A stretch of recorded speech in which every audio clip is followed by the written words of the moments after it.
художник-аниматор, самоучка. Меня зовут Гаухар, я занимаюсь 2D-анимацией с 2020 года. Сәлеметсіз бе, менің атым Бекежан, мен 2D аниматормын, сосын художник, постановщик, комикс салам кейбір кезде. Менің есімім Абенов Бекболат, мен 2D аниматормын, перекладной анимацияда. Участвовал, наверное, в казахфильмовском Музбалаке. Уже на последнем курсе университета меня позвали работать на Кинджикас. Это вот сериал, который казахстанский. Потом множество разных клипов было. Я почти работал во всех казахстанских студиях в качестве аниматора. Мультфильм про Кажи Мукана. А потом я устроилась на Еркитай Ханкомикс, откуда недавно совсем ушла. Это секрет. Негізі біздің Балапан телеарнасында мультсериалдар болған. Соларға қатыстық 2D'дан. Бірақ одан уже біраз жылдар өтіп кетті. Кәдімгідей мақтанатын жақсы жоба өкінішке орай жоқ. Участвовал в нескольких российских, американских проектах. Даже немножечко приложил руку к Шреку. Я с детства увлекалась рисованием, музыкой и сказками. И когда пришел момент выбирать профессию, я подумала, что может это все в себе объединить. И ответом была анимация. Но привел меня друг. Я просто работал дизайнером, и мне это не нравилось. А мой друг, который со мной жил, он учился в анимации. Я просто хотел с ними тусовать вместе. Поэтому я пошел в анимацию учиться. И так в итоге полюбил саму профессию. Я вообще анимацией не собирался заниматься. Меня мама привела в университет, она говорит: вот ты ничего не умеешь, рисуешь целый день в школе, иди анимацией занимайся. А я до этого, где-то с 5 класса, я начал рисовать комиксы. Алма ТВ деген канал болды ғой деймін. Қазір білмеймін, бар ма жоқ па. Содан бір қазақи бір мультфильм болған. Өздеріміз жасаған. Содан өте сапасыз болған әлгі мультфильм. Мен оған аямай сын айтқам.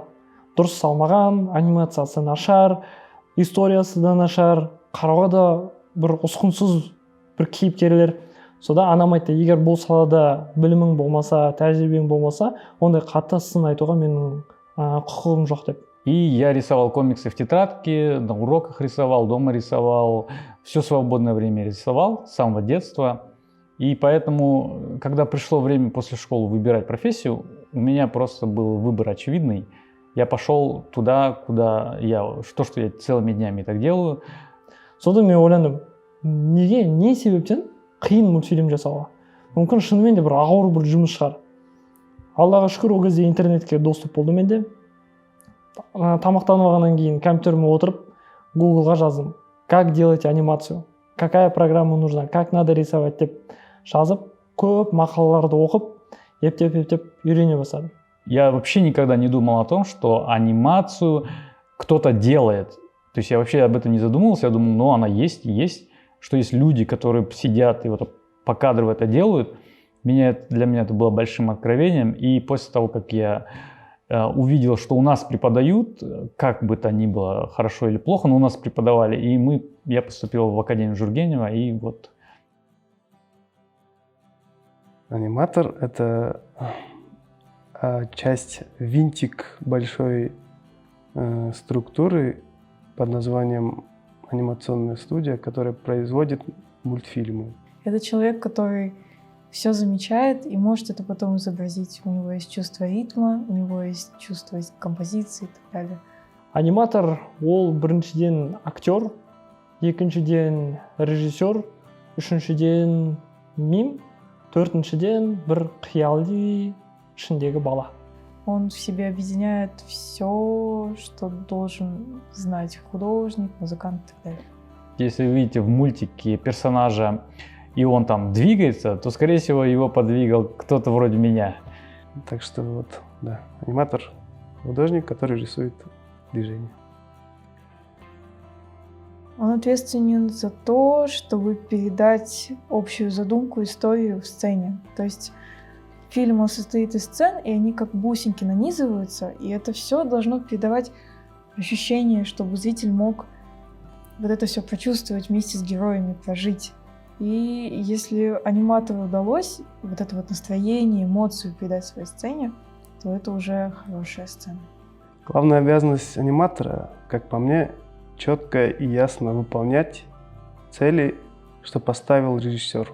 Допустим, там в сцене надо, чтобы человек там приготовил еду, и ты вот тебе дают эту сцену режиссер и говорит, вот здесь сделай так, чтобы это было похоже на характер, то есть там заранее вся история напридумана, и говорит, вот у него такой характер, у него такое действие в этой сцене, и ты, по сути, как актер, ты выполняешь вещи, которые делает актер в кино, но ты рисуешь это вот в анимации. Он ответственен за то, чтобы четко донести информацию в сцене. Ну, это все за счет движений.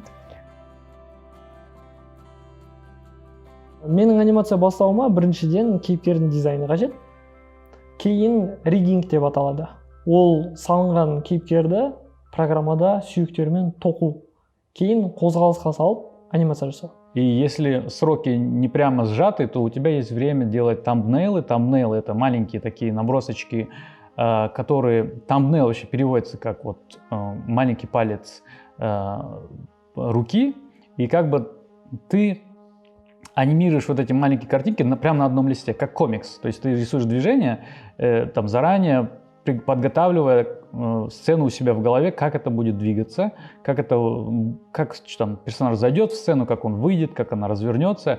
Ты это все планируешь. Там уже тоже делится этап на несколько этапов, сама анимация. Ключи, сначала прорисовываются ключи, когда режиссер их утверждает, затем уже идут брейкдауны, экстримы, это всякие вот эти вот изменения самой анимации, там, где добавляются акценты, где типа, показывается характер, а потом уже в конце идет фазовка. Ты выставляешь ключи основные, то есть ключи — это основные главные позы, там, выразительные позы, как он там стоит, сел, прилег, и уже между ними начинается фазовка. Фазовка — это когда между главными ключами кадры фазуются друг за другом, и в конце концов у тебя получается какое-то движение. А дальше уже другой этап, это уже прорисовка, заливка и в целом собирание сцены.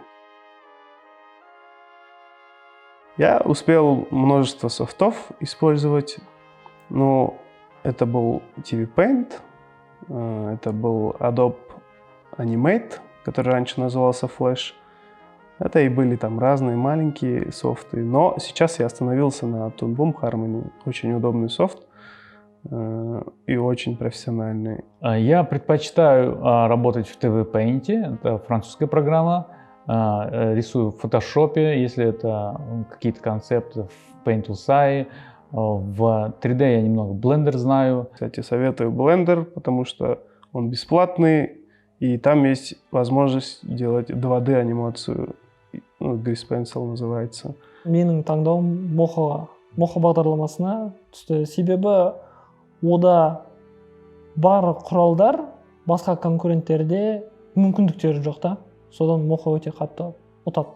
Әрине ол популярный болмаса да, коммерцияда басым көпшілігі басқа бағдарламалар таңдаса да, Mocha үздік деп есептеймін. Вот.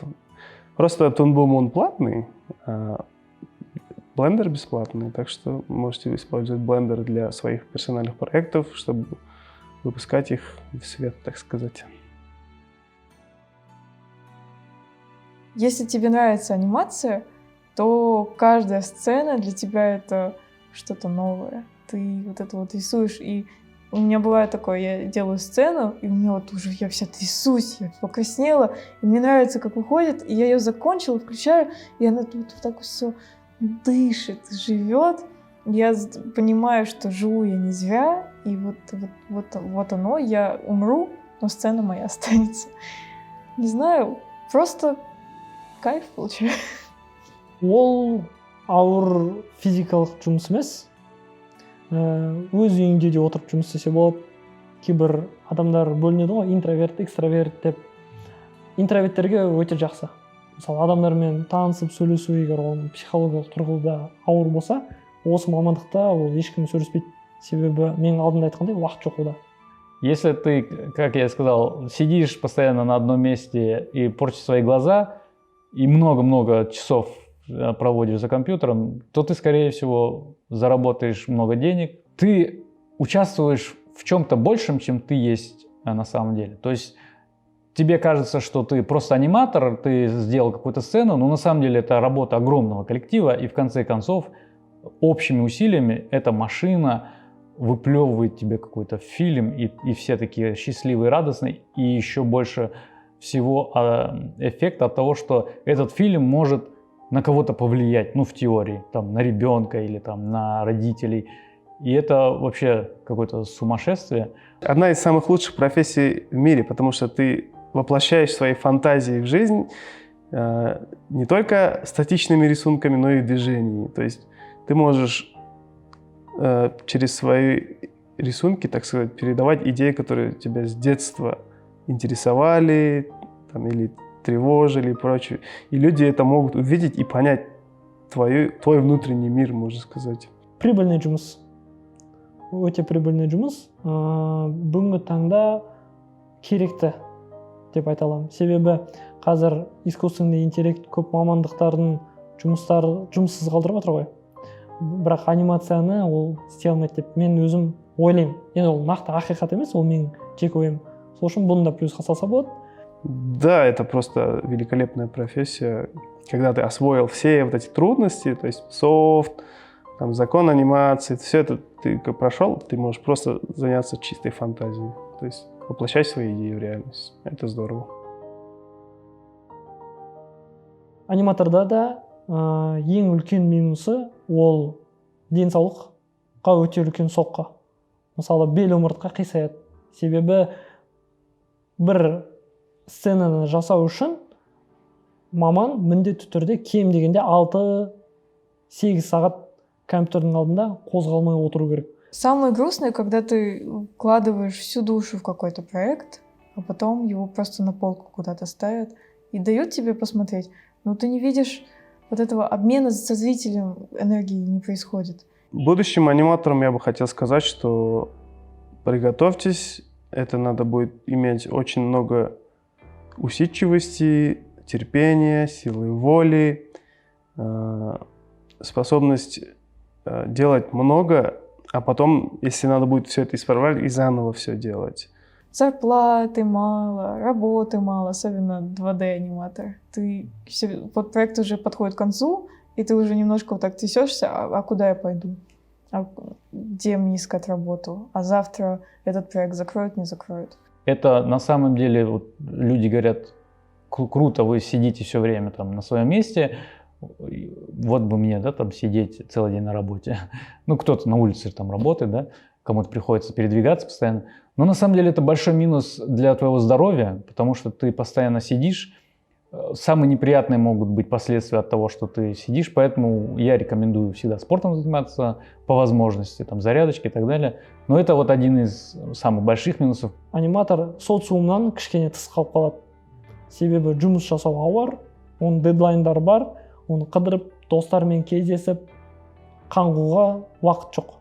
Ал егер бос уақыт болса, одан да ұйықтап, ұйқыны қандырып, күш-қуатты жинап, ары қарай жұмысын жалғастыру керек. Поэтому нужно соблюдать, держать себя в тонусе, заниматься спортом, двигаться, не забывать выходить на улицу, там, не знаю, встречаться с родными, заниматься веселыми вещами. И тогда эта профессия вам покажется самой лучшей профессией в мире. Вы будете и создавать миры, но при этом, ну, типа, не терять свое здоровье. Иметь какую-то насмотренность, изучать сцены людей, которые уже в этом давно работают. Сцены великих. Допустим, Дорогов, он говорит, хотите научиться анимации, пересматривайте «Белоснежку и 7 гномов», там уже все придумали, там есть вот эти все принципы. Біріншіден өзіне ұстаз іздеген жақсы. Себебі егер өз басымен оны зерттейтін болса, кем дегенде 5 жыл құрбан болады. А егер жақсы бір ұстазды тапса, ол сол уақытты үнемдеп береді.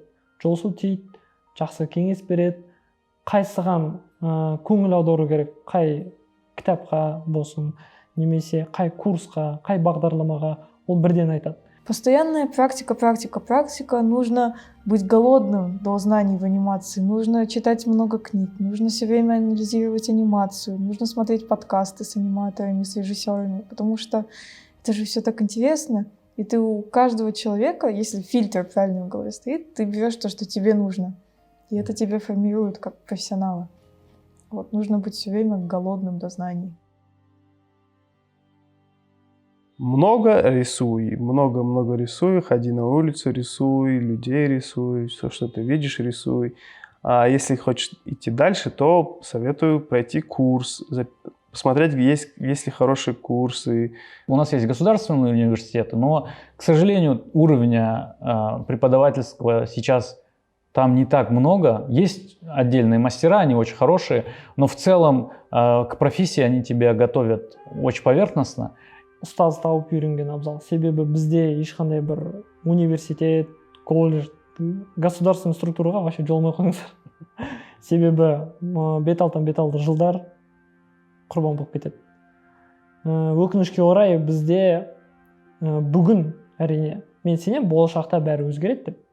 Біз секілді құрдастар ер жетіп жақсы ұстаздар болғанда бәрі өзгереді. Вот самому сложно начинать. Я бы тебе посоветовал всякие ютубы, там какие-нибудь бесплатные эти туториалы, но все равно ты сам либо со временем можешь потерять интерес из-за того, что сложно, либо, ну, так сказать, набить ошибок. Так что советую поискать курсы, потому что учитель — это незаменимая вещь всегда. И очень много рисовать и практиковаться. Вот умение рисовать, умение планировать, умение легко переносить какие-нибудь правки или изменения. Ну и еще, наверное, не знаю, умение, усидчивость, долго сидеть над проектом. Хитрук в своей книге писал, самое важное в аниматоре — это железная попа. Потому что нужна усидчивость, нужно вот это вот усердие, спокойствие, терпеливость, потому что ты должен вот так вот сесть, и ты рисуешь, ты чего-то учишь, и все. Уметь замечать разные движения, уметь замечать характеры людей. Ол үшін аниматор біріншіден бір жақсы художник болу керек. Себебі анимация қимыл болғанменен ол жақсы позаны тауып, сценаны ең выигрышный позицияны должен уметь выстраивать. И, опять же, тебе должно быть интересно то, что ты делаешь. И если тебе интересно, то и попа сразу станет железной, потому что ты будешь часами, днями напролет вот это все рисовать, изучать, и все. Екіншісі, ода актерлік қабілет болу керек. Енді профессиональный актер деп айтпаймын, бірақ сонда да эмоцияны қалай можно утрировать, соны білу керек.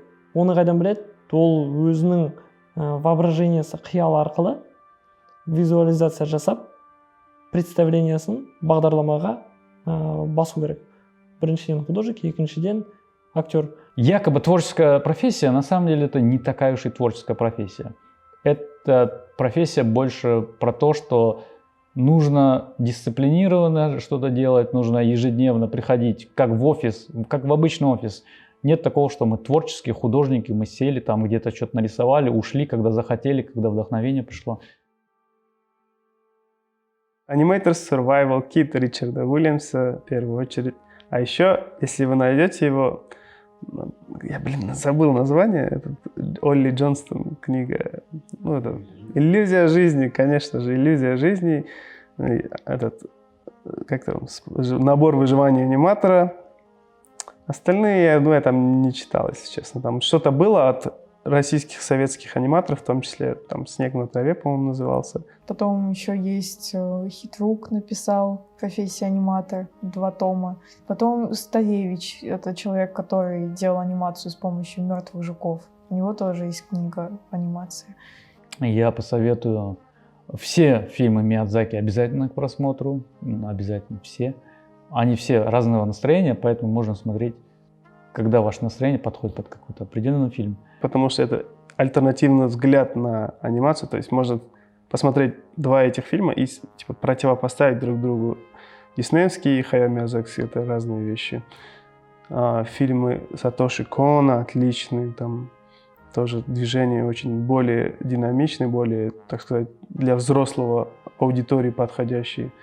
Совет одағында «Жил был пес» деген қысқа метрлі мультфильм бар. Міндетті түрде аниматор соның қарауына кеңес беремін.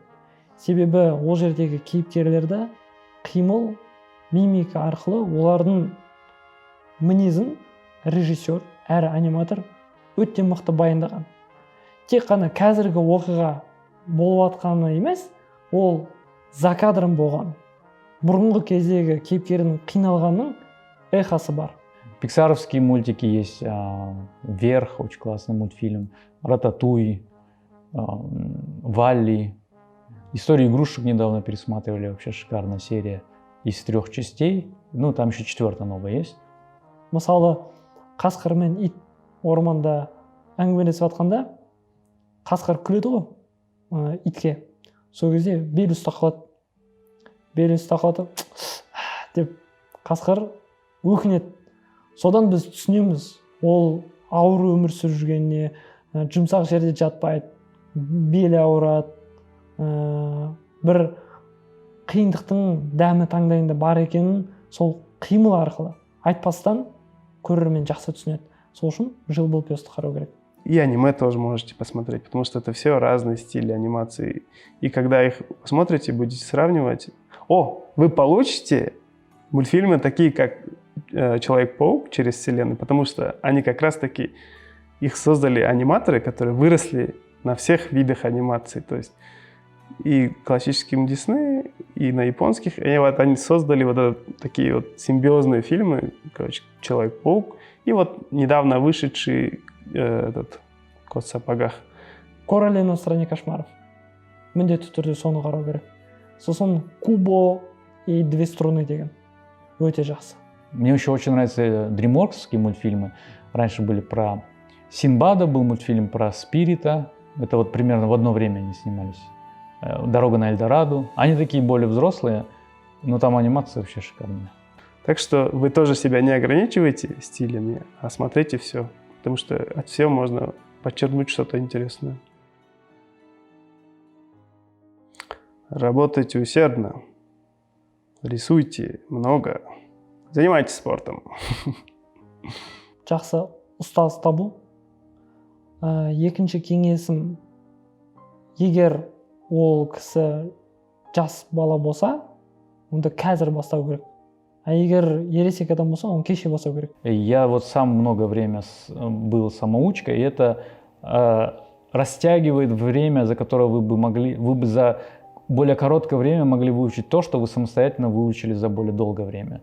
Поэтому обязательно найдите себе какого-то мастера. Онлайн это, если есть возможность идти онлайн, офлайн, это вообще круто. Себе бы я сказала, учись рисовать, смотри больше классических картин и купи хороший стул, потому что придется много сидеть и поясница болит. Вот так вот. На аниматора можно устроиться на любой должности, даже если вы не умеете рисовать, вы можете обводить, вы можете красить, вы можете там помогать просто кофе приносить, даже в таком случае, да, если вы совсем ничего не умеете.